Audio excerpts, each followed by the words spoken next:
Sekiyanam Purekitang Jaina Menyadranyamam Patisekiya Pandito Puak Pani Wani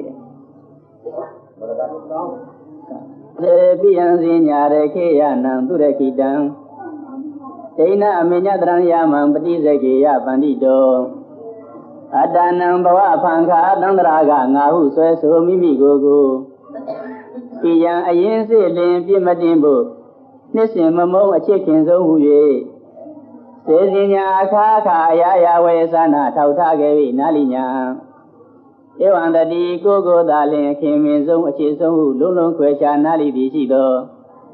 Na adana kule gogo nong gogo doglo di si to mimi go Tureki dan daya jamaya masang babe kong sama bia song chao adi milaong Rekiya Tati Daya Lekai Tayi Machabundi Song Chao Biyai Pandito Pyudamya Adi Pyudamya Ahang Magaung Le Nga Gaung Le Nga Hu Gaung Sa Minti Pinya Shidi Dina Nase Nga Ne Tin Aung Si Yue Dong Ye Pan Sha Yue Dong Wa Ru Duen Inya Trang Yaman Yu Swa Song Nau Bei Dong Hu Ko Tung Aya Pisima Yue Gu Pati Sekiya Abhimano Sin Lung Cho Aung Sejo Duktin Yadadi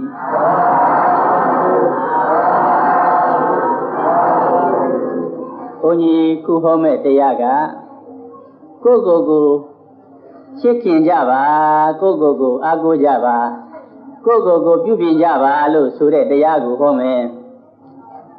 Ideya Doye Gata Yenga Dhamma Vadama Myaswabhaya Hodo Mutade Gata Pide Adanam Bawa Panka Dandraga Ngahu Sweso Mimi Gogo Hoa Bong Myaswaga Honyido Yaku Alu Daga Alu Maru Shilla Geja Away Zane Dana Ayin Kambido Kogo Tadawa Dayaw Anine Hoa Bong Myaswaga Shilla Geja Edi Hoa Bong Myaswadungale Daga Dudoha Shit de Bawama Nave Swellan Edilo Seka Seka Boabamia Zayau Lalu Ibawa Jarole Nave Amangaro Yone Nam Pausa Bido Tagadu Dolu Koni Jara Tagadu Dogale Nave Lu Swellan Bido Nirabe Tiro Loka alike do, Name alike be, Swellan Undo, Nave lo be, Swellan Undo. Eri Nago Jayanana, Swellan Mu, a don't chale lo she, Joshime. Swellan Mu, a don't machabene. Povo Saza, Nago lo, Soyendo. A Joe me dwame, a Joe machi webshime. Dida Ponia, Gojin Sare. Ponia, Povoagale, Nave. Olongere Bawagale Nave Boabong Myazagale Nave Honigaro Mabiangu Tabawabi Tabawa Yodamio Biangua Bime Saidwe about the Alios or Tamu Biangua Bime Honido Ponive Dagadu Dole Yodamio Biangua Bime Sene Seda about the light video Biangua Bime Obebawagale Dagadu Doga Nave Ibewale Nave Parinaiban Masamachin, now Yayame Bawadi Le Nave Adanam Bawa Panka Dandraga Nahu Sweso Mimi Gogo Hello, a swepan lade Mimi Gogleha Tamboshi on don't chat up loaded Fellow Tamboshi on don't chat up the lay Don't chaya male, Tassis I am. Adanam Bawa Panka Dandraga Nahu Sweso Mimi Gogo Ian Ayense Lin Pimadimbo Nisimamo, a chicken zo huye. Tiro, Tegaturoga Tiloga Girema, Nagonga, Chisum. Obe Bawa Dunga Le Nagonga chicken. Lame Bawa Le Nagonga Chipma. Nago Ngaro, a team of Kanjimbu. Nago Ngaro, Dumiaga Macombiola Macanjimbu. ကိုဟာတဲမြတ်နို့တဲချစ်ခင်အရာရာထောက်ထားပြီးတော့ကြည်စမ်းဘသူလောက်ဘသူတဲ့ဘသူလိုနှိမ့်လို့မရဘူးကိုဟာအမေအဖေချစ်ပါတယ်ဆိုပေမဲ့အမေအဖေတဲ့ကိုချစ်သာသမီတွေအိမ်သူအိမ်သားတွေချစ်ပါတယ်ဆိုပေမဲ့သာသမီတွေအိမ်သူအိမ်သားတွေတဲ့ကိုပို့ချစ်ဒါကဒီလူတိုင်းတတ္တဝါတိုင်းဒီစိတ်ရှိအဲ့ဒီဟာကိုအမှတ်တမဲ့ကလေးများလို့ဆိုတော့ဟိုမဲကိုသားသမီးကလေးတွေငါတဲ့တောင်ငါသားချစ်သေးအမှတ်တမဲ့ပြောတာပါငါတဲ့တောင်ငါသမီးချစ်သေးကိုတဲ့တောင်မှကိုအိမ်သူကိုအိမ်သားကိုအပြန်အလှန်မြတ်နိုးသေးကိုဆေးရဲခံပြီးတော့သူချမ်းသာတာကိုဖြစ်စေခြင်းတဲ့နဲ့ပြောကြတယ်ဒါအပေါ်ယံဟုတ်တယ်တေချာနှစ်ကာဆိုတော့အဲ့ဒီအတိတ်ပဲမဟုတ်ဘူးဘုန်းကြီးတို့ကအထောက်အထားကိုကြားရလိမ့်မယ်လေရှင်းတော့ကဒီဈေးတဲ့ဒကမ4 ယောက်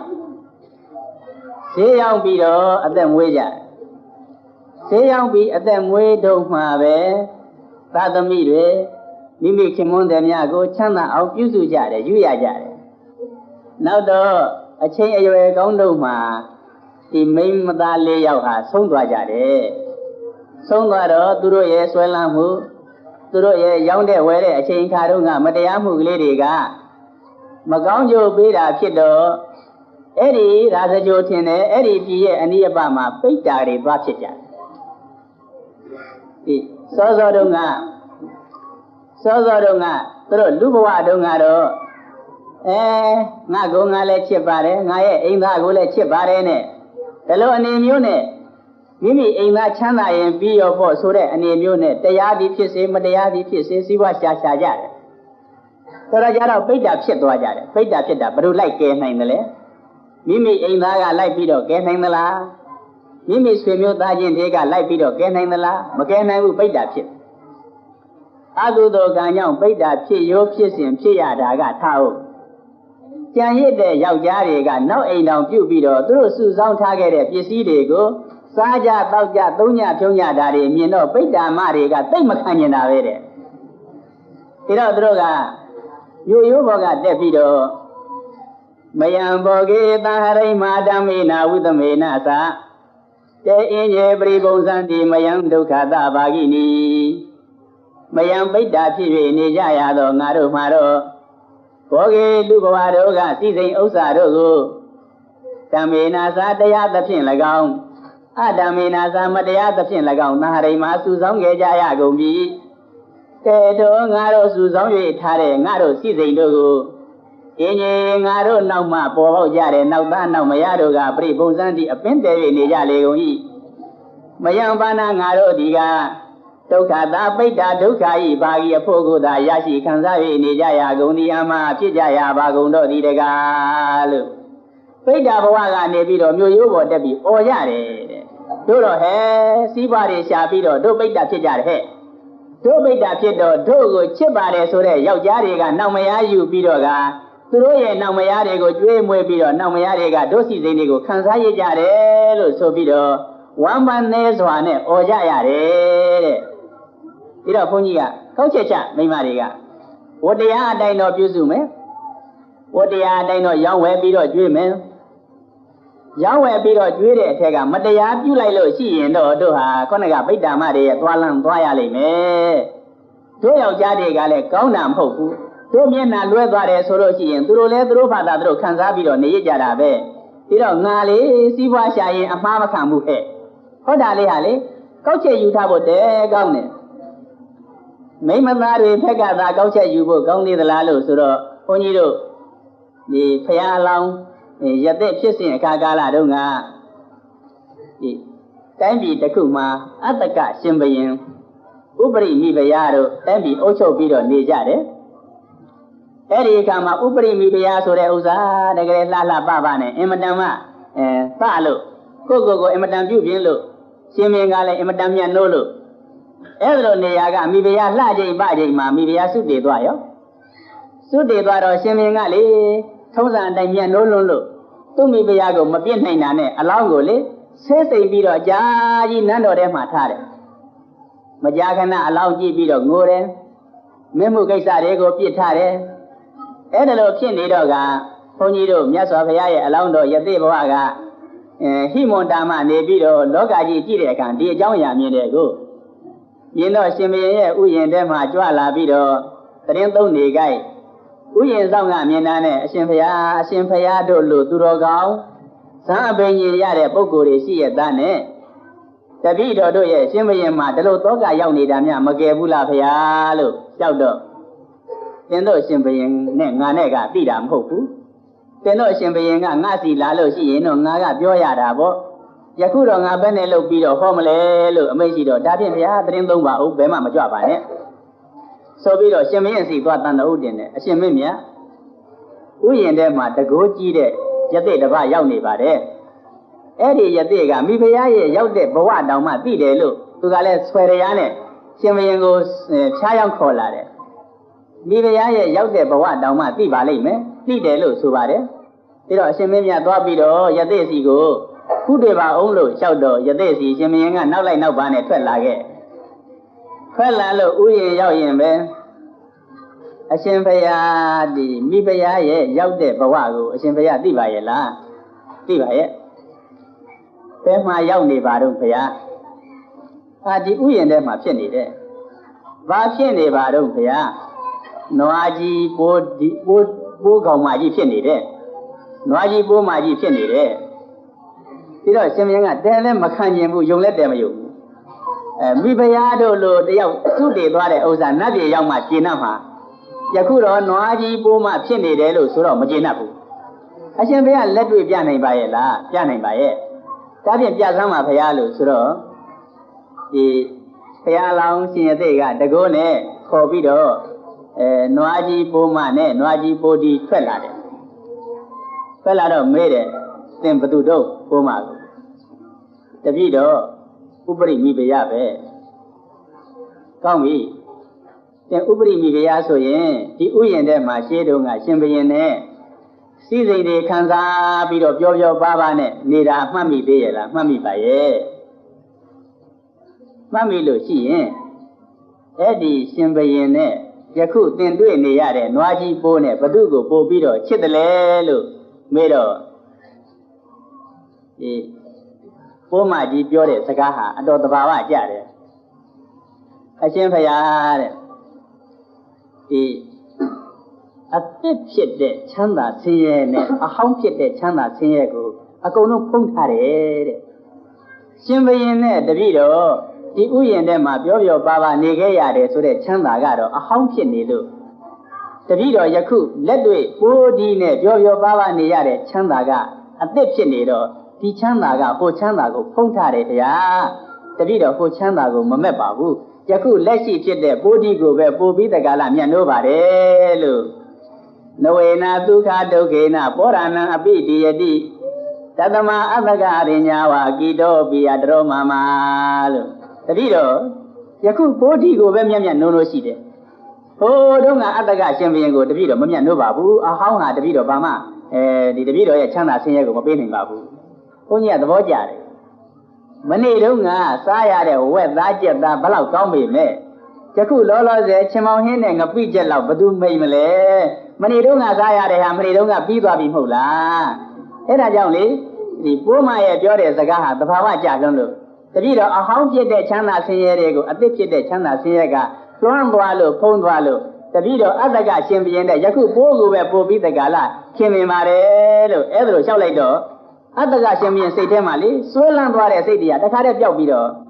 မူးကြီးမကြီးတွေပဲလှည့်ပြီးမောင်မင်းတို့နန်းတော်ထဲမှာဆေးစိမ်ထားတဲ့အလောင်းကိုချက်ချင်းထုတ်ပြီးတော့တင်းကြိုပြစ်လိုက်ကြလို့အဲ့ဒါလိုအမိန့်ပေးပြီးတော့တခါတည်းသောကတွေဘာတွေပြောင်းပြီးဘာမှလွန်းတဲ့စိတ်တွေမရှိတော့ဘူးအဲ့ဒီလွန်းတဲ့စိတ်တွေပျောက်ပြီးတကလားမင်းထုံးစံအတိုင်းမင်းမှုတွေကိုလိုက်ပြီးတကလားစီမံပြီးတော့ကောင်းကောင်းမင်းလုပ်ပြီးအုပ်ချုပ်သွားတယ်တဲ့အဲ့တော့စဉ်းစားကြည့်လေခဏပန်းလေးတွေ့ကြတာခဏပန်းလေးတွေ့လို့ခင်တယ်မင်းတယ်နဲ့ပြောကြတာတကယ်တော့အတ္တကရှင်ဘုရင်ဘက်ကနေကြည့်လို့ရှိရင်ဟိုတုန်းကလည်းငါကောင်ငါအရှစ်ဆုံးယခုလည်းပဲပိုးမကြီးပြောတဲ့စကားကိုထောက်လို့ရှိရင်သူ့ကိုငါကဘယ်လောက်မြတ်နိုးတယ်လို့ဆိုပြီးတော့ဆစ်စိမ်ထားပေမဲ့ အမှန်ကတော့သူကငါ့ကိုချစ်တာမဟုတ်တော့ဘူးငါ့ကိုငါအချစ်ဆုံးပဲဒါကြောင့်အတ္တနံဘဝဖန်ခါသံတရာကငါဟုဆွဲဆိုမိမိကိုယ်ကိုပြည်ရန်အရင်စေလင်ပြစ်မတင်ဖို့နှစ်စဉ်မမုံအချစ်ခင်ဆုံးဟူ၍ကိုယ့်ကိုယ်အချစ်ခင်ဆုံးပါဒါကြောင့်သားအချစ်တယ်သားအတွက်ငါစည်းဝါးတွေကိုမတရားသည်ဖြစ်စေတရားသည်ဖြစ်စေရှားလိုက်မယ်ဒါလို့မလုပ်ပါနဲ့အဲ့ဒီချစ်ပါတယ်ဆိုတဲ့သားချစ်ပါတယ်ဆိုတဲ့သမီးကလေ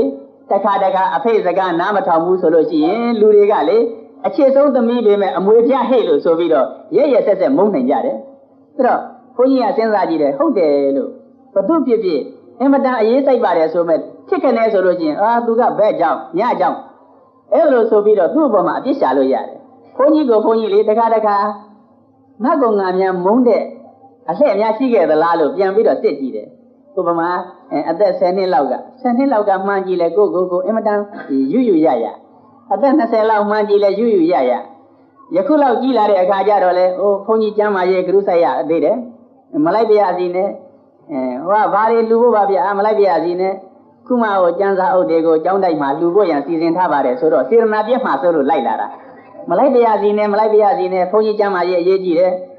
ဘုန်းကြီးမှာကျောင်းမှာအလုပ်တွေများတယ်နဲ့ကဲကိုခုတည်းဒီဘလောက်ယူရနေတော့ဒီပြင်တရားဓမ္မတွေဘုန်းကြီးအရေးမဆိုင်မဟုတ်ပါဘူးစိုက်ပါရဲ့စိုက်ပေမဲ့ကိုလောက်ကိုမစိုက်နိုင်ဘူးဒါတော့ဘုန်းကြီးကဒီတရားကိုပေါ့လေတရားသူတော်ကိုလည်းဟောတယ်ဘုန်းကြီးလည်းတရားကြပြီးသားတရားဖြစ်တယ်ဒါတော့အရှင်ဘုရားကဒီတပည့်တော်တို့လိုအိုးနဲ့အိမ်နဲ့သားနဲ့မယားနဲ့မနေရလို့ကိုအရှိဆုံးဆိုတာဆုံးဖြတ်လို့ရပါလိမ့်မယ်တပည့်တော်တို့လိုဆိုတော့ဆုံးဖြတ်လို့ရကြမှာရမှာပါလို့ဆိုတော့ဘုန်းကြီးကကောက်ချက်မျိုးကိုလျှောက်ကြည့်တယ်ဒီလောကကြီးထဲမှာပါရမီဖြည့်ပဲဆိုလို့ရှိရင်ဥစားပေးကြတယ်ကိုအဲ့ဒီပါရမီဖြည့်ပဲဥစားပေးကြတဲ့အထက်မှာဘုရားအလောင်းနဲ့ရတော်တရားတို့အလောင်းတဲ့ပို့ပြီးတော့ပါရမီဖြည့်ပဲဘယ်သူမှမရှိဘူးလေးတင်ချင်းနဲ့ကဘာတသိန်းကစားပြီးတော့ပါရမီဖြည့်လာခဲ့တယ်အတူတူမကြာခဏဖြစ်လာခဲ့တယ်အဲ့ဒါလောက်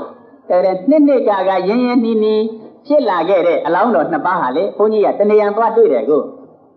ကုသမင်းစမှာဘုရားအလောင်းကကုသမင်းတဲ့ရတော်တရားအလောင်းကပပဝတိမိဖုရားတဲ့တကယ်ဆိုတော့ပါရမီဖြည့်ပဲမဟုတ်လားနော်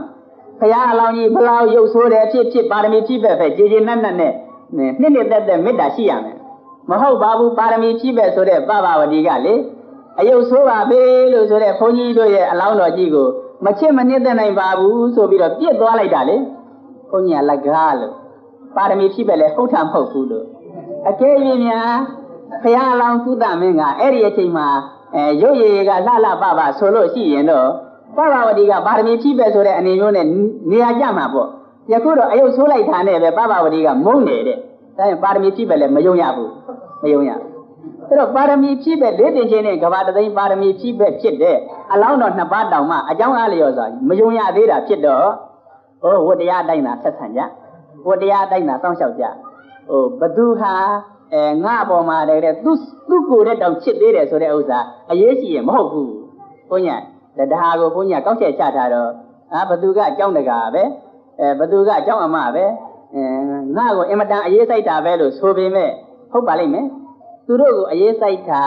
သူတို့အရေးစိုက်တာလောက်မရောက်ပေမဲ့နည်းနည်းတော့အရေးစိုက်ပါလိမ့်မယ်ဒါပေမဲ့သူတို့အရေးအစိုက်ဆုံးနေမှာပါဒါကြောင့်ကိုလေဘယ်တော့မှလွန်မင်းအနစ်နာမခံလေနဲ့ကိုတရားကဘယ်တော့မှလွတ်မသွားလေနဲ့လို့ဘုန်းကြီးကအမြဲတတိထားတယ်ကိုအတ္တနံဘဝဖန်ခါသန္တရာကငါဟုဆွဲဆိုမိမိကိုပြည်ရန်အရင်စေလင်ပြစ်မတင်ဖို့နှစ်စဉ်မမုံအချစ်ခင်ဆုံးဟူ၍ဘယ်တော့မှကိုအပြစ်မတင်ဘူးဒါဖြင့်အရှင်ဘုရားတခါတလေများအလွဲတွေမပါဘူးလားငါလွဲရောငါဖာငါလွဲတဲ့ဥစ္စာဘာဆိုင်လုံးဆိုပြီးတော့ကိုတော့ကျင်တတ်တယ်လေညာလိုက်တယ်လေကိုတော့အဲ့ဒီနေရာများကိုတော့လေသင်္ဃာတွေကိုတကယ်စိတ်ဆိုးမှန်ဆိုးနဲ့မငေါက်ထိုက်ဘူးအရှင်ဘုရားအဲ့ဒါလွဲတာပဲဆိုငါဘာလွဲရမှာလဲသူတို့ကိုကမတော်လို့ငါငေါက်ရတာမငေါက်လို့ရှိရင်သူတို့ကကန့်တက်လာမှာပေါ့ဆိုပြီးတော့လေကိုအမြင်မတော်အောင်စိတ်တွေပါတွေဆိုးလဲပဲကိုတော့ချေးလို့ကျင်နာလို့သိလားပြည်ရန်အရင်စစ်လင်ပြင်မတင်ဖို့နှစ်စဉ်မမုံအချစ်ခင်ဆုံးဟူ၍စေစင်ညာအခါအရာရာဝယ်စာနာထောက်ထားခဲ့နာလီညာ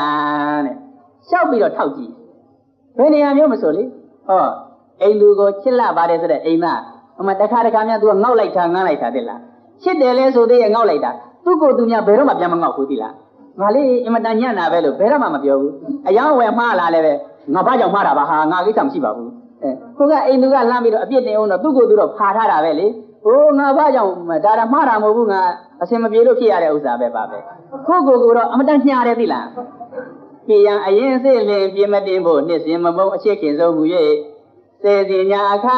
အရာရာဝေသနာထောက်ထားခဲ့၍နာတိညာတဲ့ထောက်ကြည့်ပါတဲ့ဘယ်နေရာမျိုးမဆိုထောက်ကြည့်ပါတဲ့သားကလေးချစ်တယ်ကိုယ်စကားနားထောင်နေလို့သားကလေးကကိုယ့်ကိုဂုဏ်ရှိအောင်လုပ်နေလို့ဟာကျွန်တော်သားပဲသားကလေးကဂုဏ်ရှိတော်လေကျွန်တော်သားပဲအဲ့ဒီသားကလေးကမတော်မတရားလုပ်လိုက်လို့နာမည်ပြတ်သွားပြီဆိုဟာဘယ်မှာသားညာအမျိုးကဘယ်နဲ့အမျိုးလားကျုပ်ကလေးဒီကောင်းလားငကူတော့ကကိုသားမို့လို့ကကိုနည်းနည်းကလေးအေးစိတ်လိုက်ရတာမထင်ပါဘူးဒင့်ဟိုအမေဘက်ကကိုကတဲမခံပါဘူးဘာညာနဲ့ဒီသားမုန်းပြလိုက်တာသိလားတကသမီးရောဟာအမနာလိမ်မာတဲ့သမီးကျုပ်သမီးဒါကကျုပ်သမီးအမနာလိမ်မာဟိုအေးရေးကိစ္စတွေပါတယ်ဆိုတဲ့ဥစ္စာဒီသမီးအကုန်လုံးတွဲရတာပဲဘာပဲစသည်အပြင်ပြောလို့သူ့ကိုဂုဏ်ရှိအောင်လုပ်ပေးနေတော့မှသူအမနာချစ်တယ်အမှန်လည်းချစ်ပါတယ်ပရိယေပြောတာမဟုတ်ဘူးသူဂုဏ်ရှိအောင်လုပ်ပေးနေတဲ့အချိန်မှာဒီသမီးကိုအမနာချစ်တယ်တော်ကြတော့သမီးကလေသူသဘောမတူတဲ့သူနဲ့လိုက်ပြေးပါရောတဲ့အမွေပြဒီကောင်မအမွေပြ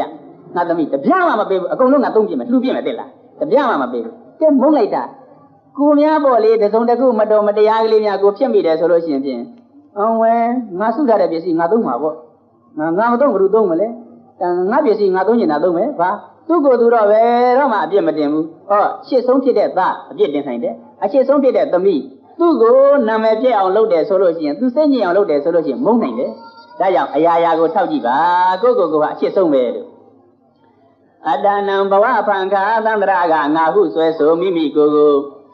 ပြည်ရန်အရင်စေလင်ပြမတင်ဖို့နှစ်စဉ်မမုံအချစ်ခင်ဆုံးဟူ၍စေစီညာအခါအရာရာဝဲသနာထောက်ထားခဲ့၍နာလီညာဧဝံတတိကိုသာလင်အခင်မင်းဆုံးအခြေဆုံးဟုလုံးခွဲခြားနာလီသည်ရှိသောနာအတ္တနာခုလဲကိုနောင်ကိုဟုသို့ကလေးသိရှိထုံမိမိကိုသူတဲ့ခိတံတရားကြောင့်အရာမဆောင်ပါပဲကောင်းစွာမပြဆောင်လျှောက်အပ်သည်မိလောင်တခေယတတိတရားလက်ကင်ထား၍မချပုံသေးဆောင်လျှောက်ပေရ၏တဲ့ကိုချစ်ပြီးတော့အယမ်းမဲ့ချစ်နေုံနဲ့မပြီးဘူး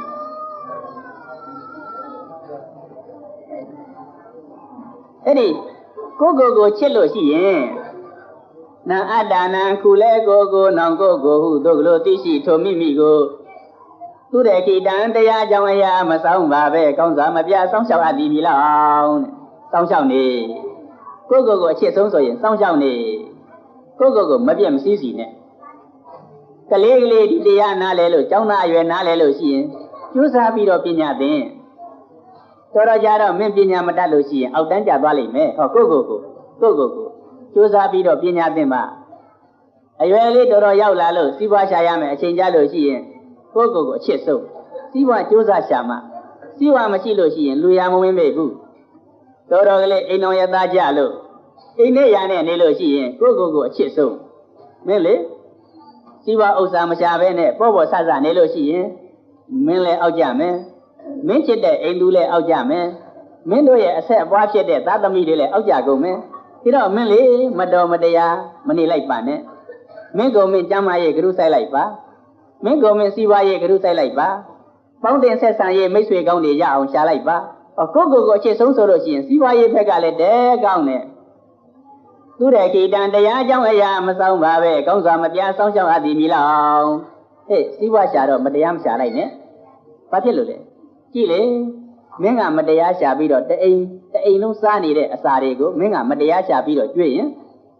နောက်တဘဝခံတဲ့ဒီမကောင်းကျိုးခံစားရတဲ့အခါကျတော့ဒီထက်ကတရားမှပါမှာမဟုတ်ဘူးမင်းခံရလိမ့်မယ်ကြည်စမ်းဘုန်းကြီးဟောသွားတဲ့တရားထဲမှာ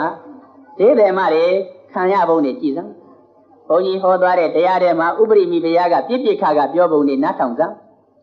ဘုန်းကြီးဟောသွားတဲ့တရားထဲမှာရေစက်ဖက်ကြီးလို့ဆိုတဲ့ဘုရားအလောင်းနဲ့ရတော်တရားအလောင်းတို့ရဲ့ကုသမင်းဘဝပပဝတိဘဝကိုလှမ်းပြီးတော့စဉ်းစားစမ်းမင်းမတရားမရှာလိုက်နဲ့နော်အိမ်သူဖြစ်တဲ့သူကလည်းကိုညီနော်ကိုတတိထနော်မတရားမရှာလိုက်နဲ့စီးပွားမတရားမရှာလိုက်နဲ့ဒီညီကျမ်းမာရေးကိုဂရုစိုက်ညီကတပင်တပတ်နဲ့တကယ်ဖတ်မောအောင်စီးပွားတွေရှာပြီးတော့ညီရတဲ့ပိန်ချောက်ပြီးတော့လူရမဝင်ဘူးဆိုလို့ရှိရင်ညီလူကိုကညီအထင်သေးမှာ အဲ့တော့ညီကိုညီလေတတိထားလိုက်စမ်းကျမ်းမာရေးကိုတတိထားလိုက်စမ်းပါဒီဘဝအတွက်စီးပွားရေးကိုမကုံနန္ဒမကုံအောင်တတိထားလိုက်စမ်းပါဒီဘဝအတွက်ရှားပွေတဲ့အခါမှာအကုသို့ပါပြီးတော့မရှားလိုက်စမ်းပါနဲ့ဘုန်းကြီးဟောသွားတဲ့တရားတွေမှာကြည်စမ်းဈေးတယ်မတွေလေမတရားရှာပြီးတော့ပိတ်တာဖြစ်ကြတယ်တဲ့ဈေးတယ်မတွေပိတ်တာဖြစ်တော့ယောက်ျားကများလိုက်ပြီးတကားလားဈေးတယ်မတွေပိတ်တာစီကိုအကူအညီပေးသလားလို့ဆိုတော့ဘယ်ဟုတ်မလဲသူတို့ကနောက်အိမ်တော်နေနဲ့ချမ်းချမ်းသာသာနေလိုက်ကြတာပေါ့ပြီးတော့ဒီတရားတွေကိုလေကိုယ်စိတ်ထဲမှာစဉ်းစားပြီးတော့မတရားမရှာလိုက်စမ်းပါနဲ့ကိုကျမ်းချမ်းမာချမ်းချမ်းသာသာဖြစ်အောင်နေပြီးတော့တရားသဖြင့်စီးပွားရှာစမ်းပါကိုမတရားစီးပွားရှာလို့ချင်းကိုနစ်နာလိမ့်မယ်နဲ့အဲ့ဒါလိုစိတ်ထဲမှာဆွဲပြီးတော့ငါကောင်းအောင်နေမယ်ငါသူတော်ကောင်းဖြစ်အောင်နေမယ်ငါကျမ်းမာအောင်နေမယ်ငါအိမ်သူအိမ်သားတွေရဲ့ဝတ္တရားကိုငါစောင့်ရှောက်ပေးမယ်ဝတ်ကြည်အောင်ငါကောင်းစောင့်ရှောက်ပေးမယ်ထင်ရှားတဲ့အမျိုးသမီးကောင်းတစ်ယောက်ဖြစ်စေအောင်ငါကြိုးစားမယ်ထင်ရှားတဲ့အိမ်တော်တဲ့တစ်ယောက်ဖြစ်အောင်ငါကြိုးစားမယ်ဟောတယ်လို့ဘက်ကကြိုးစားလိုက်ပါမတရားစီးပွားရှာပြီးတော့မတရားလောက်ကင်ကျွေးမယ်ဆိုတဲ့အစိမ်မျိုးတော့နည်းနည်းကလေးမှမထားလိုက်ကြနဲ့ဧဝံတတိကိုသာလျင်အခင်းမင်းဆုံးအခြေဆုံးဟုလုံးခွဲခြားနာလီသည်ရှိသောနာအာတနာခုလဲကိုနောင်ကိုဟုတို့လိုသိရှိထိုမိမိကိုသူရခိတံတရားကြောင့်အရာမဆောင်ပါပဲကောင်းစွာမပြဆောင်းလျှောက်အပ်သည်မိလောက်ရခိယာတတိတရားလက်ကိုင်ထား၍မချပုံသေးဆောင်းလျှောက်ပေရ၏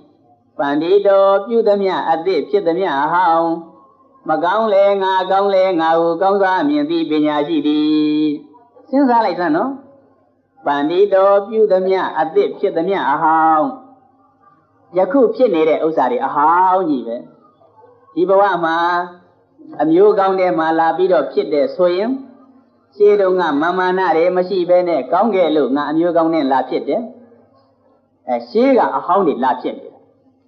ဒီဘဝမှာယောအစဉ်လှပပကလေးလာဖြစ်တယ်ဆိုလို့ရှိရင်ရှင်းတော့ငါဒေါသမကြည့်ဘဲနဲ့မေတ္တာထားပြီးတော့အေးဆေးဆေးနေခဲ့လို့ယောအစဉ်လှပပလာဖြစ်တယ်ဒီဘဝမှာအယုတ်ဆိုးဆိုးကြီးလာဖြစ်လို့ရှိရင်ရှင်းတော့ငါလေးဒေါသကြီးခဲ့လို့ဒေါသကြီးတယ်ဆိုတဲ့ဥစ္စာဟာလှနေတဲ့သူတောင်မှမျက်နှာတွေဘာတွေပြက်သွားသေးတယ်ပြီးတော့ဒီဒေါသအကျိုးပေးလို့ရှိရင်ပြန်ရောက်လေရာဘဝမှာမလှတဲ့အကျိုးပေးမှာပဲပြီးတော့လေငါဒီဘဝမှာဒေါသမကြီးစေရဘူးဟဲ့မာနတွေငါဘလောက်အမျိုးတွေမြတ်ပြီးတော့ဘလောက်ပဲစီးစိမ်ဥစ္စာတွေကြီးပြီငါမာနမကြီးဘူးဟဲ့မာနကြီးလို့မို့အမျိုးအောက်တန်းကျသွားတယ်မာနမကြီးတဲ့သူတွေဟာအမျိုးအထက်တန်းကျတယ်ဒေါသကြီးလို့မို့အယုတ်သေးဆိုးရတယ်ဒေါသမကြီးတဲ့သူတွေဟာအယုတ်အစင်းလှပါတယ်အိတ်သာတရားတွေအားကြီးလို့ကိုယ့်ရဲ့သားရင်မနာလိုတဲ့သူတွေဟာအချွေရန်နေတယ်ကိုယ့်ရဲ့သားရင်မနာလိုတဲ့စိတ်မရှိဘဲနဲ့မေတ္တာတရားထားပြီးတော့တော်ကြပါပေတယ်လို့ဝမ်းမြောက်ဖို့ရတဲ့သူတွေဟာဒီဘဝမှာအချွေရန်နေများတယ်ကိုကလေတတ်သိတဲ့ဥစ္စာတွေကိုသူများတတ်သိစေခြင်းလို့တတ်သိအောင်လည်းပဲဟောပြောပြီးတော့နေလို့ကိုယ်အိမ်မှာရှိတဲ့အတူတူနေကြတဲ့သူတွေပဲသူတို့နားလည်အောင်ဆိုပြီးတော့ကိုတတ်သမျှတွေပြောပေးလို့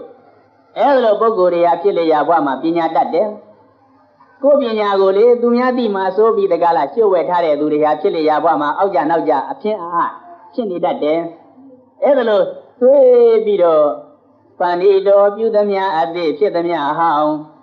မကောင်းလဲငါကောင်းလဲငါဟုကောင်းစွာမြင်သည်ပညာရှိသည်တို့ခုဖြစ်နေတဲ့ဥစ္စာတွေအဟောင်းတွေဘာမှမကြဘူးပြောင်းသွားမယ်ဘာမှမကြောက်နဲ့အယုတ်ဆိုးလည်းမကြောက်နဲ့အမျိုးညံ့လည်းမကြောက်နဲ့ပစ္စည်းဥစ္စာမရှိလည်းမကြောက်နဲ့ဉာဏ်ပညာထိုင်းမှိုင်နေလည်းမကြောက်နဲ့ဒီဘဝမှာစိတ်ကောင်းလေးထားလိုက်တဲ့အသစ်တွေကလေလာမဲ့ဘဝပေါင်းများစွာမှာအကျိုးလာပြီးတော့ပြင်မယ်ပန္တိတော်ပြုသမျှအသစ်ဖြစ်သမျှအဟောင်းမကောင်းလဲငါကောင်းလဲငါဟုကောင်းစွာမြင်သည်ပညာရှိသည်ဒိဏ25နှစ်သင်အောင်စီ၍3ရက်ပိုင်ချအရွယ်3ပါတို့တွင်အညတရံယာမံရုပ်စွာအဆုံးနောက်ဘိတ်တို့ဟုခေါ်ထုံးအရာပစ္စည်းမအရွယ်ကိုပฏิစေကေယအပြင်းမနောစင်းလုံးချောအောင်ဆေးကြောသုတ်တင်ရသည်ဒီ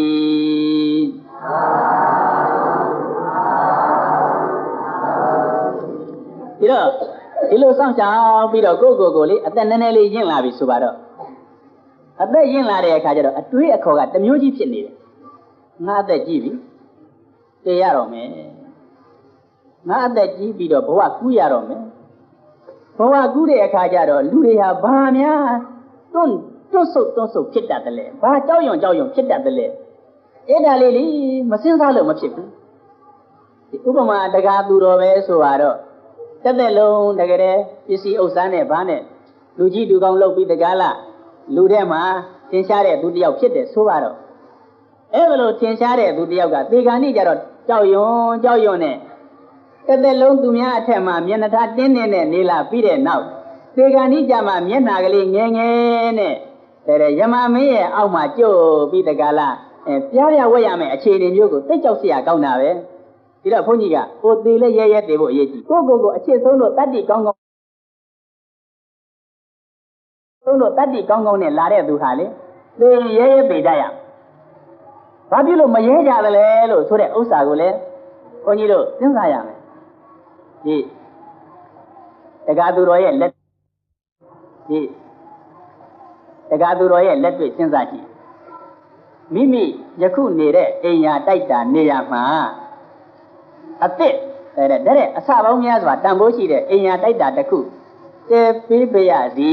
လို့များလာပြောလို့ရှိရင်မူလအဟောင်းဖြစ်တဲ့တိုက်တာကိုဖျက်ရမှာစိုးသေးသလားဒါလေးစဉ်းစားရမစိုးပါဘူးဘာဖြစ်လို့လဲတဲ့ကောင်းတဲ့တိုက်တာဒီမှာလာပြီးတော့တည်ပေးမယ်လို့ပြောတယ်ကဲဘုန်းကြီးမှာပေါ့ဘုန်းကြီးနေတဲ့နေရာကလေးအရှင်ဘုရားနဲ့သဗ္ဗယဖြစ်တဲ့ကျောင်းတစ်ကျောင်းတပည့်တော်ပြင်ဆောက်ခြင်းလို့အရှင်ဘုရားဒီနေရာလေးနှစ်သက်သလားအဟောင်းလေးနှစ်သက်တယ်ကွဒါပေမဲ့တဲ့ကောင်းကလေးဘုရားအရှင်ဘုရားသဗ္ဗယဖြစ်အောင်ဆောက်ပေးမယ်ဆိုရင်ဒီအဟောင်းကလေးကိုဖျက်ရက်သလားမဖျက်ရက်ဘူးလားတဲ့ကောင်းမှဆိုတော့ကွယ်ဖျက်ပြလိုက်တာပေါ့ရဲကလေးဒါထုံးစံအဲ့ဒါလို့ပဲဘုန်းကြီးဒီကအလှတကအလှမကြီးတဲ့ကောင်းတဲ့ခန္ဓာကိုယ်နဲ့တဲ့ကောင်းတဲ့ဘဝမျိုးကိုရမယ်ဒီဘဝကလေးဒီခန္ဓာကိုယ်လေးကိုနှမျောသေးသလားဆိုတော့နည်းနည်းတော့နှမျောတယ်ဒါပေမဲ့အိုးနေပြီလေဟောင်းနေပြီလေရည်ရော်နေပြီလေတဲ့ကောင်းတဲ့ခန္ဓာကိုယ်ရမှာပဲလို့သိကြသလားသိကြတယ်သိကြရင်ဒီခန္ဓာကိုယ်ဘယ်နဲ့လုပ်မလဲဒါတော့ကြောက်သွားပါစီဘောဘာကိစ္စရှိလဲတဲ့ကောင်းတဲ့ခန္ဓာကိုယ်ရမှာပဲစွန့်ရဲပါတယ်ဥပမာငကိုကဒီနေရာမှာဇရာဟောင်းကြီးတစ်ခုရှိတယ်ဆိုတော့အဲ့ဒီဇရာဟောင်းနေရာမှာဒီလိုကောင်းတဲ့ဓမ္မယုံကြီးတစ်ခုစောက်ပါမယ်လို့ဆိုရင်ဘုန်းကြီးကန့်ကွက်မလားဒီကဘုန်းကြီးကမဆောက်ရဘူးငါဓမ္မယုံနေရာမှာမဆောက်ရဘူးငါအဟောက်မဖြတ်နဲ့ကန့်ကွက်မလားမကန့်ကွက်ဘူးဘာဖြစ်လို့လဲဟာမြန်ပြတ်ပါဘယ်တော့ပြတ်မှာတော့တခါရမင်းကွာဒီနန်းတဲ့ဥဒ္ဓမယုံကြီးတည်မယ်လို့ဆိုတဲ့ဥစ္စာဖြတ်မဖြတ်သေးဘူးလားဟော तू ကကြာမနေတော့မထားခြင်းကိုဖြတ်ခြင်းနေဒီလိုမဆောက်ပါဘူးရိုးသားငကိုအတိုင်းပါပဲတင်းလွင်မြင်ကြီးပါပဲဆိုလို့ချင်းဟာမဖြတ်ပါနဲ့မောင်ရငါဓမ္မယုံဘုန်းကြီးကန့်ကွက်မယ်အဲ့ဒါလို့ပါပဲခန္ဓာကိုယ်အသစ်ကတဲ့ตาရတဲ့ဘဝမျိုးကိုရမယ်ဆိုလို့ရှိရင်လက်ရှိဘဝမကြောက်ပါဘူးဒီတော့ဘုန်းကြီးတို့ဒီမကြောက်တဲ့တရားကိုစဉ်းစားရဒီလက်ရှိဖြစ်တဲ့အခြေအနေကိုနာနာကြီးစဉ်းစားကြည့်ရသရာယမရဏံလောကောဥပနိယတိအတုယောအယံလောကောသူယောကိုပါများပြစွာတောင်းဤတရဝအပေါင်းကိုသရာယတရွေ့တငွေ့နှင့်တနေ့နေပွားအိုရာခြင်းတည်းဟုသောသရတရားကမရဏဥစ္စာစီစဉ်ဂုံသိန်းကိုဖြင့်အသက်ဘာခွဲမျက်နှာလွှဲ၍တကယ်ကွယ်ကွင်းတရားခြင်းဟုသောမရဏသို့ဥပနိယတိမကွင်းမရှောင်အတင်းဆောင်လည်းသသွင်းတဲ့သွင်းနှောင်၍ထားလေ၏အတုဟောမြဲမြံခိုင်ကြအရှိခံ၍တည်တတ်နိုင်သူတလူတယောက်မျှမပေါ်ပေါက်ခဲ့ကြကြဟောဒီတရားကလေးဟာလေမြတ်စွာဘုရားဟောထားတယ်ရထဘာလဆိုတဲ့တထေသာကိုမြတ်စွာဘုရားဟောထားတယ်ဒီဝန်းထဲမှာအမြဲပါနေတဲ့ဇရာဆိုတဲ့တရားရှိတယ်ကလေးငယ်လေးလည်းပါနေတယ်အဲ့ဒီဇရာတရားကလေနေစဉ်တန်ခွင့်အိုးပေးနေတယ်ဘုန်းကြီးတကားသူတော့ဝန်းထဲမှာဇရာတရားပါနေတယ်မပါနဲ့ဆိုလို့ကိုမဖြစ်ဘူးပါနေတယ်အဲ့ဒီဇရာတရားကဖြစ်ပြီးတော့ပြက်လိုက်နောက်တခါထပ်ဖြစ်လိုက်နည်းနည်းကလေးညံ့သွားလိုက်ဖြစ်ပြီးတော့ပြက်လိုက်နောက်တခါထပ်လိုက်နည်းနည်းကလေးညံ့သွားလိုက်ဘသူညံ့ကံရှိညံ့တော့ဇရာကတဖြည်းဖြည်းကလေးနှိမ့်ဆက်ပြီးတော့ဒီခန္ဓာကိုပေးလိုက်တာမအိုးနိုင်တဲ့သူတယောက်မှမပါဘူးဘသူမှမြဲပြီးတော့ပြိုရွယ်ဘဝနဲ့နေနေတဲ့သူတယောက်မှမပါဘူးအယံလောကောသူယောကိုပါများပြားစွာတောင်းဤတရဝအပေါင်းကို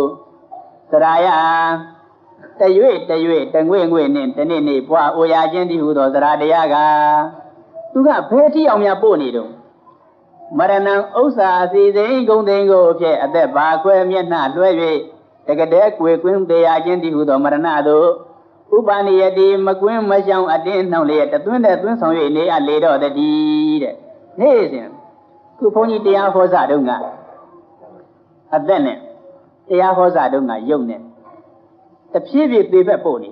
ဘသူကပို့နေအတွင်းကသရတရားကပို့နေတယ်ဟိုကနတ်တွေကပို့တာမဟုတ်ဘူးရန်သူကပို့တာမဟုတ်ဘူးအတွင်းမှာရှိတဲ့သရတရားကဘုန်းကြီးကိုသေဘက်နီးလာအောင်ပို့နေခုတရားဟောတဲ့ဥစ္စာဟံနိုင်ဝက်လောက်ကြာသွားဘုန်းကြီးကိုအတွင်းကသရတရားကသေဘက်ကိုနိုင်ဝက်ဆက်ပြီးတော့ပို့နေတလှမ်းချင်းဟိုတတ်မဲ့နွားသက်ယုံကိုယူသွားတဲ့နွားဒီကနေပြီးတော့မန္တလေးနွားသက်ယုံကိုယူသွားတဲ့နွားလှန်တိုင်းသေဘက်နီးတယ်သူကတော့မသိဘူးနွားကမသိဘူးဒီကြတဲ့မျက်စုံကလေးတွေဘာလေးတွေတွေ့ရင် तू ဝမ်းမြောက်ဝမ်းသာစားအောင်မယ်လို့ပဲမဲ့တလှမ်းချင်းနီးသူကတော့မသိဘူးရေကလေးကောင်းကလေးတွေ့တော့ तू ဝမ်းမြောက်ဝမ်းသာတောက်အောင်မယ်တလှမ်းချင်းဟိုမလို့နီးပျော်ပါခံစားစရာရှိလို့ရှိရင် तू ခံစားလိုက်အောင်မယ်သူကတော့မသိဘူးလို့ပဲမဲ့တလှမ်းချင်းဟိုသာသယုံကိုပို့နေအဲ့ဒါလို့ပဲဘုန်းကြီးကအမှတ်တမဲ့နဲ့တကားသူတော်ကအမှတ်တမဲ့နဲ့ဝန်းနဲ့ရှိတဲ့သရတရားကတရွေခုဘုန်းကြီးကပြောရင်သူကတရွေသေဘက်ပို့နေသေဘက်ပေါ့ဒါလေးကိုနားလည်ရမယ်ကောင်းပြီဒီလိုပို့တော့ကိုအကုစရာများရှိသလားဒီလိုတရွေနဲ့ဒီလိုသေဘက်ပို့နေတဲ့ဥစ္စာအကုစရာများရှိသလားလို့ဆိုတော့ဘုရားကအတ္တနောယံသဘောလောကောဧကန္တအနဘိတရောအယံသဘောလောကောဤသူယောကိုပါအများပြစွာတောင်းတရဝအပေါင်းသည်အတ္တနောတကဲ့အေးတကဲ့ဘေး၌တကဲ့သွေးတကဲ့သားဟုအာထလောက်เสียတစုံတယောက်များမရှိကြရဲ့ဧကန္တအနဘိတရောစင်စစ်ဧကံဘေးကိုပြန်၍တွန်းလှန်ယုံဖယ်ပုံကွယ်စရာလေးမရှိကြရဲ့မရှိပါဘူးဘုန်းကြီးကိုသရာကပို့နေတဲ့ဥစ္စာဘုန်းကြီးကဟေ့သရာရက်ဟေ့ပြောလိုက်စမ်းပါကွာသရာရက်လို့ဒီဆွေတွေမျိုးတွေအကုန်လုံးလာပါတော့လားသရာကငါ့ကိုသေအောင်ပို့နေတဲ့ဥစ္စာရက်လို့ပြောပါလားမရဘူးဟိုတာပြင်းကိုသရာပြောစမ်းမှလက်ဆောင်ပေးမယ်ဒီရာပေါင်းထောင်ပေါင်းများစွာလက်ဆောင်ပေးမယ်သရာရက်ပါရမလားဟာဒါလည်းမရဘူးသိမ့်ပန်းကလေးခြီးပြီးတော့ပေးမယ်ရက်ပါမရဘူးအတ္တနောတကယ်အေးတကယ်ဘေး၌တကယ်သွေးတကယ်သားဟုအာထလောက်เสียတစုံတယောက်များမရှိကြကြတကားသူတော်တစုံတယောက်ကနှောက်ချက်မယ်ဆိုလို့ရှိရင်ဘေးကမိမိဆွေတွေမျိုးတွေလို့သူကိုင်းသားတွေကအိုလာခဲ့တတ္တိရှိလာခဲ့အာမလူချင်းရှင်မလားငွေချင်းရှင်မလားပစ္စည်းချင်းရှင်မလားအမျိုးချင်းရှင်မလားလာခဲ့ဟောဒီလောက်တော့သူတို့အာကိုရတာပဲဒီလောက်တော့အာကိုရတာတကားသူတော်ရဲ့ဝန်းတွင်းပါဇရာတရားကိုမင်းလူမောင်ကိုကမင်းတို့တဲ့ဆရာကြီးကိုလေသိအောင်ခုတဖြည်းဖြည်းပို့နေတယ်ကွာမင်းတို့ဘယ်နဲ့လုပ်ကြမလဲတတ်နိုင်ဘူးဗျာကျုပ်တို့မတတ်နိုင်ဘူးပစ္စည်းတွေကွာပုံပြီးတော့ပေးလိုက်ရင်ဟောဇရာကဖြုံတော့မဖြုံဒါကြောင့်အတ္တနောတကယ်အေးတကယ်ဘေး၌တကယ်သွေးတကယ်သားဟုအာထလောက်เสียတစုံတယောက်များမရှိကြရဲ့ဧကန္တာနာဘိတရောစင်စစ်ဧကံဘေးကိုပြန်၍တွန်းလှန်ယုံဖယ်ပုံကွယ်စရာလေးမရှိကြရဲ့ပုံကြည့်ပါတက်ကြီးတဲ့ဝင်ပုံပါတောင်ကြီးတဲ့မှာလှိုင်တူးပြီးတကားလားဝင်ပုံပါလွတ်မလားကောင်းငင်တက်ပြီးတကားလားနေပါလွတ်မလားနောက်ဆုံးဗြဟ္မာဖြစ်နေသမ်းပါအောင်လွတ်မလားဧကန္တအနာဘိတရောစင်စစ်ဧကံဘေးကိုပြန်၍တွန်းလှန်ယုံဖယ်ပုံကွယ်စရာလေးမရှိကြရဲ့ဟောတရားနှစ်ပုဒ်နော်ပထမကဇရာကမသေးမချင်းသေအောင်ကိုပို့နေတယ်တလှမ်းချင်းသာသယုံကိုပို့နေတဲ့နွားလိုပဲအချိန်ရှိတဲ့၍မိနစ်ရှိတဲ့၍အချိန်ရှိတဲ့၍ပို့ပြီးတော့နေတယ်မအိုအောင်မသေးသေးအောင်ဇရာကအဲ့ဒါလို့ပို့နေတဲ့နေရာမှာတန်ဟိတ်ရက်တော့လို့အာနာပေးနိုင်တဲ့သူဆွေတဲ့မျိုးတဲ့ကတယောက်မှမရှိရော့လက်ဆောင်ယူပါလို့လက်ဆောင်ထိုးလို့လည်းပဲရှိတဲ့ဥစ္စာတွေပေးလို့မှမရအဲ့ဒါလိုနေရာကလေဘုန်းကြီးတို့ဝန်းတွင်းပါကြောက်เสียကောင်းတာကရှိသေး အတကောယံသဘောလောကောသဟံသဗံကမိတတေအယံသဘောလောကောသူယောကိုယ်ပါအများပြစွာတောင်းဤတော်အပေါင်းသည်အတကောဥစ္စာစိစိတ်ဂုံသိမ့်မောင်မိုးမိမြတိုးလိမဖြိုးမလျံအတကောကိုယ်ပိုင်ဥစ္စာဟုပြုစရာတခုကမြမရှိကြကြသာဗံကျွင်းမဲ့ဥသုံအလုံးစုံကိုသဟံတော်စွန့်ခွာပြစ်စွန်လျင်ကမိတတေကံဤညွန်ရာမလွန်သောဝန်တာကိုတံဗယံမတာသွားရရှာလိမ့်လတံ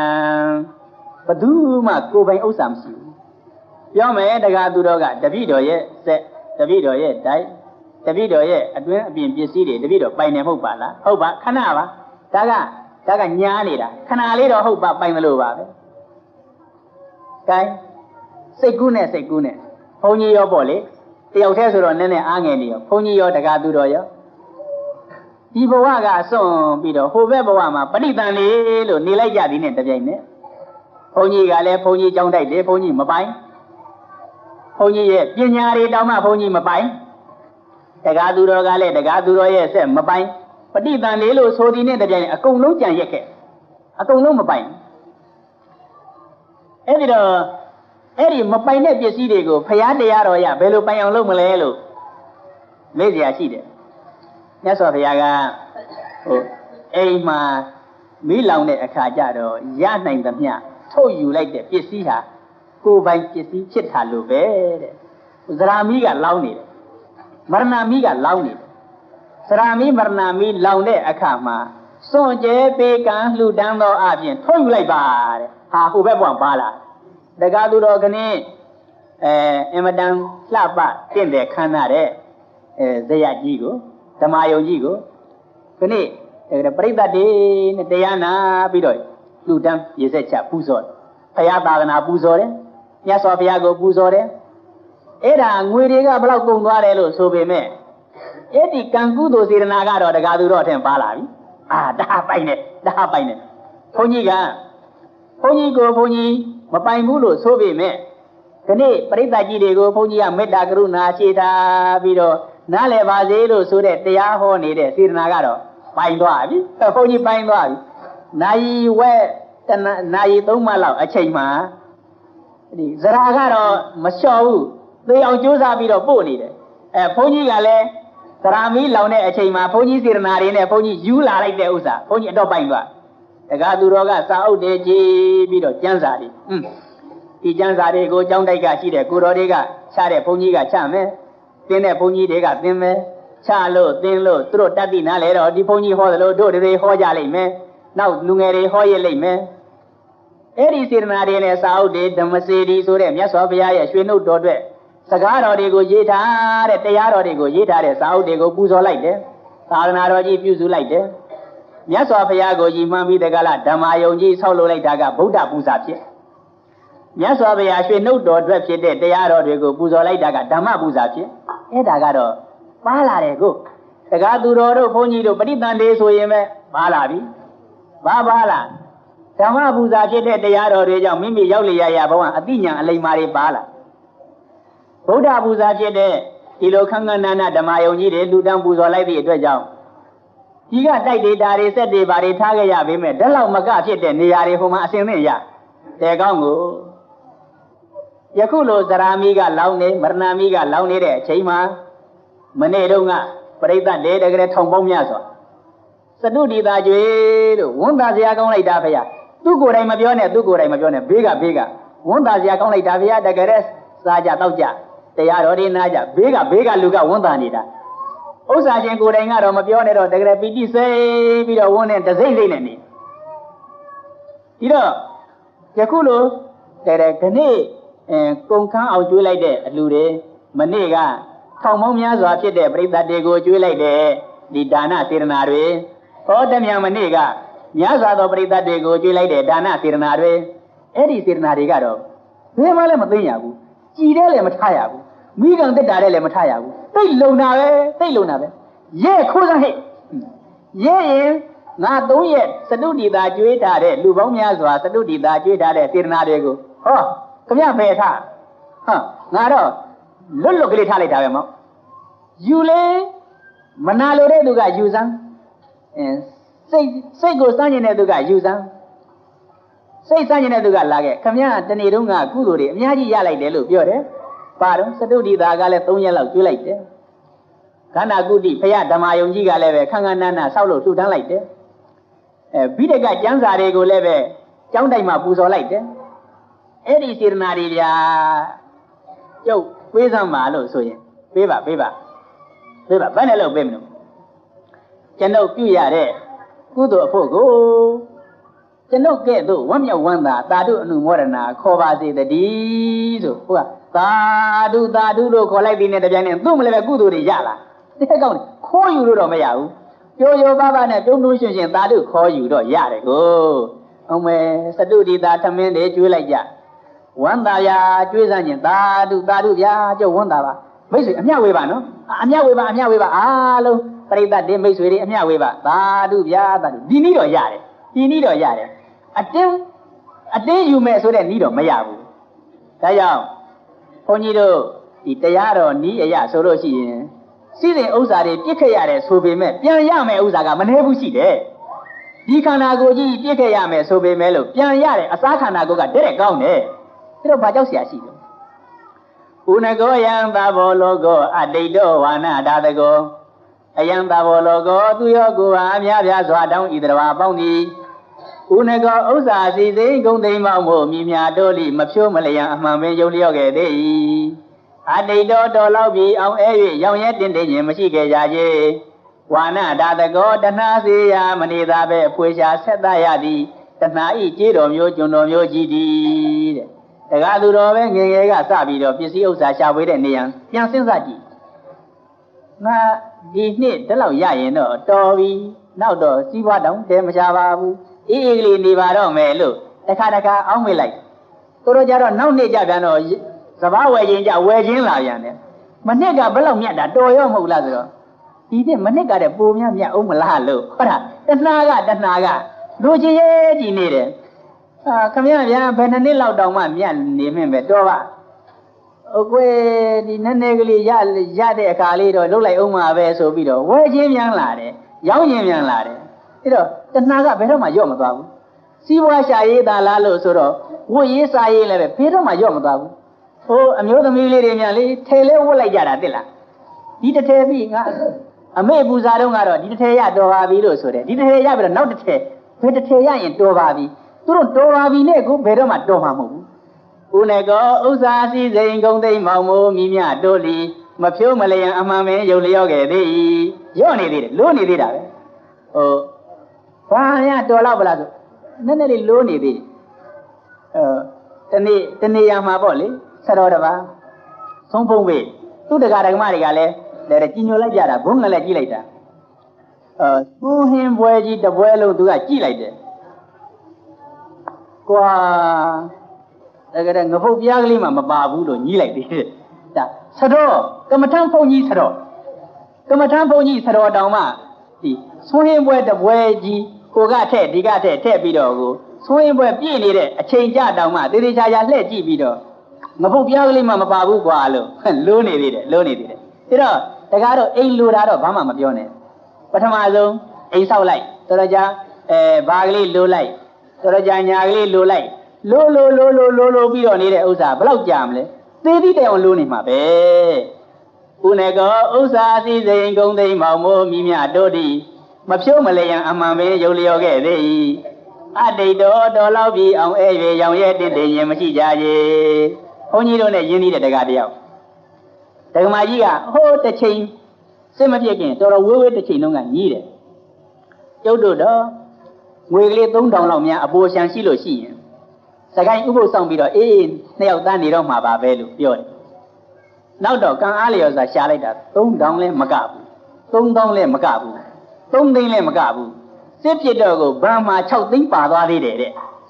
အဲ့ဒါလည်းခုရော့လာဆိုတော့ခုလည်းမရော့ဘူးခုလည်းရှာရဲပဲဘုန်းကြီးကတွေးတယ်ဒကမာကြီးဒီလောက်ကြီးနေမှတော့မကောင်းဘူးနော်ဘာညာနဲ့ပြောတယ်ရှာပါဘူးမရှာပါဘူးတော့ပြောတာရှာရဲပဲဒါတော့ဘသူကခိုင်းနေတယ်လဲလက်ကခိုင်းတာမဟုတ်ပါးစပ်ကခိုင်းတာမဟုတ်ဝန်းထဲကတဏှာကခိုင်းနေတာဒါကြောင့်ဝါနဒါတကောတဏှာစေယမနေသာပဲဖွေရှာဆက်သရသည်တဏှာဤကြေးတော်မျိုးကျွန်တော်မျိုးကြည်သာသည်ဒါလေးနားလည်ရ တရားလေးပုတ်မြတ်စွာဘုရားကဟောပထမကအိုခြင်းဆိုတဲ့တရားကမသေးသေးအောင်နှိမ့်ဆက်နေတယ်ဒုတိယကတကယ်အရေးမှာဒီကာကွယ်စရာအားကိုးစရာတယောက်မှမရှိဘူးတတိယတရားကအကုန်လုံးဟာကိုယ်ပိုင်ပစ္စည်းတစ်ခုမှမရှိဘူးစွန့်သွားရမယ်စတုတ္ထတရားကတဏှာရဲ့ကျွန်းကြီးပဲဘယ်တော့မှမတင်းတင်ဘူးလို့နေတာပဲအဲ့ဒီတရားလေးပုဒ်ကိုလေဘုန်းကြီးတရားသူတော်ပိဋကတ်တွေစဉ်းစားရမစဉ်းစားလို့မဖြစ်ဘူးသေမှာကြောက်တာဒါကြောင့်ကြောက်တာဒီကံကြီးကြတော့ငါပစ္စည်းကလေးတွေငါတစ်သက်လုံးရှာထားတဲ့ဥစ္စာထားပြခဲ့ရတော့မယ်ငါရဲ့ဆွေတွေမျိုးတွေသားတွေသမီးတွေမရတွေခွဲသွားရတော့မယ်ဒါအမှန်အရေးကြီးတယ်ငါဘယ်နာစီသွားရပါမလဲဘယ်ဘဝရောက်မှလဲအလိုလေးဖရာရေပယ်လေးပါးများကြရင်ဒုက္ခဒီအချက်တွေလန့်တာဒီအချက်တွေကိုတစ်ခုစီရှင်းထားလို့ရှိရင်လန့်ကိုမလန့်ဘူးခွန်ကြီးကထင်တယ်တစ်ခုစီရှင်းထားတဲ့ပုဂ္ဂိုလ်အတွက်မှာသေကံဤကိုပြုံးနိုင်လိမ့်မယ်လို့ထင်တယ်ခွန်ကြီးကငါသေကံဤကိုရာဇဝင်ကောင်းနဲ့ဒီပြုံးကလေးငါသေနိုင်အောင်ဘယ်လိုကြိုးစားမလဲလို့စဉ်းစားတယ်ကိုတက္ကະသူတော်ကလည်းခွန်ကြီးအသွားအတိုင်းစဉ်းစားဖို့ကောင်းတယ်ပြီးတော့ကိုလက်ရှိပစ္စည်းတွေကိုစွန့်သွားရမယ်ဒါလေးကိုစဉ်းစားလိုက်တော့ဟာငါကုသိုလ်တွေအများကြီးရှိတာပဲဒီတိုက်လောက်ဒီဆက်လောက်မကတဲ့ဒီစီးစိမ်ဥစ္စာဆိုတဲ့ဥစ္စာငါလို့သူတော်ကောင်းတွေငါလို့ဒါနရှင်တွေဘာမှမခဲရင်ဘူးဟိုအထက်နတ်ပြည်တို့ဗြဟ္မပြည်တို့မှာစီးစိမ်ဥစ္စာတွေနဲ့နေကြတယ်ဆိုတဲ့ဥစ္စာငါလို့တရားတရားသမားတွေကြီးပဲနေကြတာ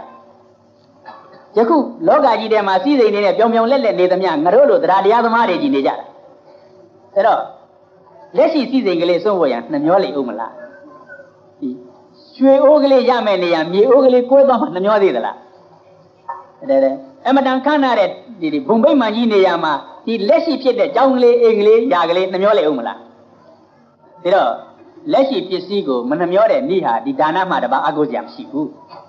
လက်ရှိပစ္စည်းရဲ့အစားမကပြန်ပြီးတော့ရဖို့ရဟာဒီဒါနမှတပါအကုစရာမရှိဘူးအဲ့တော့ခုဒါနပြုနေပြီဝမ်းမြောက်ဝမ်းသာလည်းပြုနေပြီ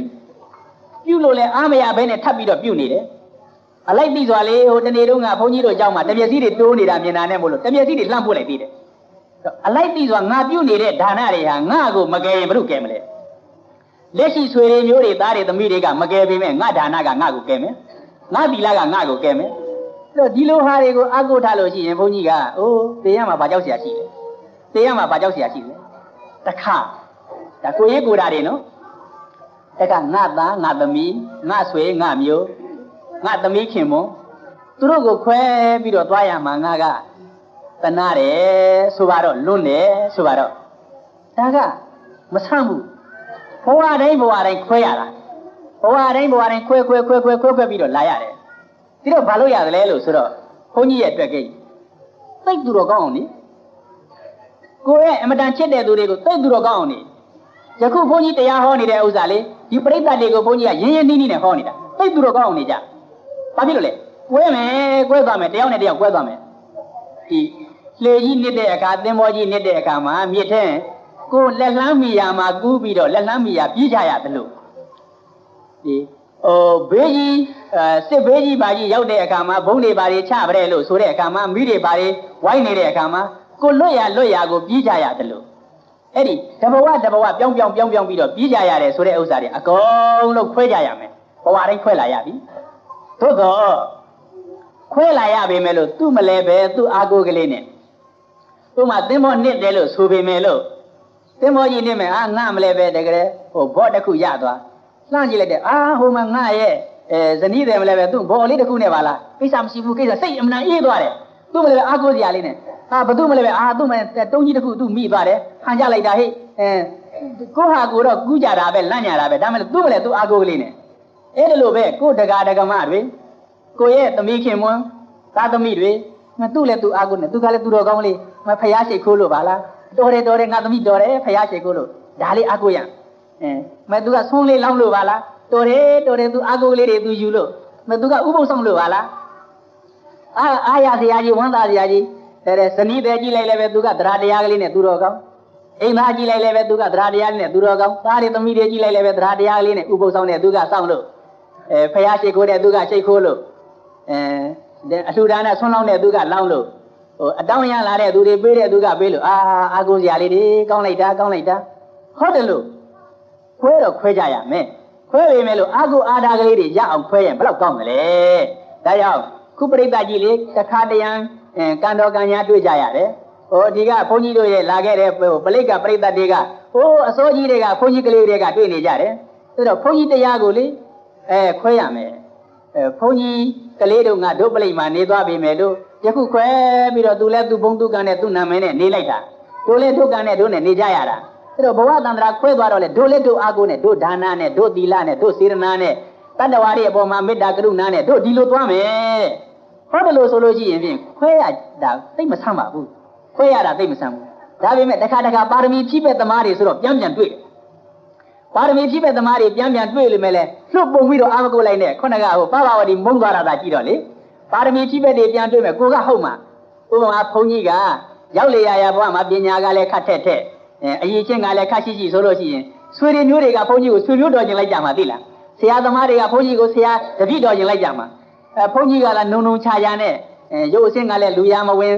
ဦးလဲထိုင်းဆိုလို့ချင်းဒီကောင်လေးတို့မျိုးတဲ့ဘယ်နဲ့ကြောင့်များပေါ်လာပါလိမ့်မလို့ဒီလိုအောက်မေ့ကြမယ်ဒါတော့ကိုလေးနေလားကလာကျိုးစားလိုက်ကြစမ်းပါဒါကြောင့်ဒီခွဲရမယ်သေရမယ်လက်ရှိပစ္စည်းတွေစွန့်ရမယ်ဘဝတည်းတစ်ခုကိုယူရမယ်အဲ့ဒီယူရမယ်ဘဝမှာလည်းပဲကိုအောက်ကြနောက်ကြမဖြစ်အောင်ဟာယခုနယ်ကအသစ်ဖြစ်တဲ့ကံတွေကိုအကောင်းဆုံးကြိုးစားလိုက်ကြပါလို့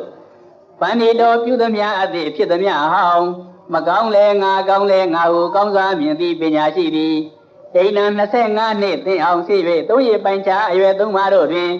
အညတရံယာမံရုပ်စွာဆုံးနောက်ပိတ်တုံးဟုခေါ်ထုံးအရာပစ္စည်းမအရွယ်ကိုနောက်ဆုံးကြတော့နည်းနည်းကြီးလာပြီကြီးလာတော့ကိုလေတရားအားထုတ်လို့သိဘုန်းကြီးကပြောခြင်းနဲ့နောက်ဆုံးကြတော့ရှိတယ်တခါတည်းတရားနှလုံးသွင်းလို့ဥပုဒ်တရင်ရက်ရှည်လေးဆောင်လို့သစ်ပင်ရိတ်သားအောက်မှာပြင်းပြင်းစင်စင်ကမ္မထံလေးများအားထုတ်လို့အဲ့ဒါလို့သိရတော့သိချပေါက်ပဲဘုန်းကြီးတို့ရောက်ရမယ်ဘဝဟာလေဒါကြောင့်နောက်ဘဝကိုကြောက်မနေနဲ့ဒီဘဝကအကြောင်းတွေကိုသာကောင်းအောင်ကြိုးစားလိုက်နောက်ဆုံးတော်ကြီးတဲ့အဖိုးကြီးတွေဖွားကြီးတွေဆိုလို့ရှိရင်အိမ်မှာသိနေဖို့မကောင်းဘူးကျောင်းသားမှာကမ္မထံကျောင်းတွေမှာ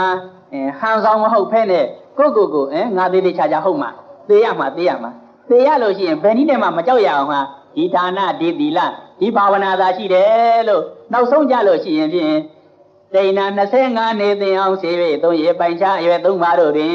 အညတရံယာမံရုပ်စွာအဆုံးနောက်ပိတ်တုံးဟုခေါ်ထုံးအရာပစ္စည်းမအရွယ်ကိုပฏิစေကေယအပြည့်မနှောစင်းလုံးချောအောင်ဆေးကြောတုတ်တင်ရသည်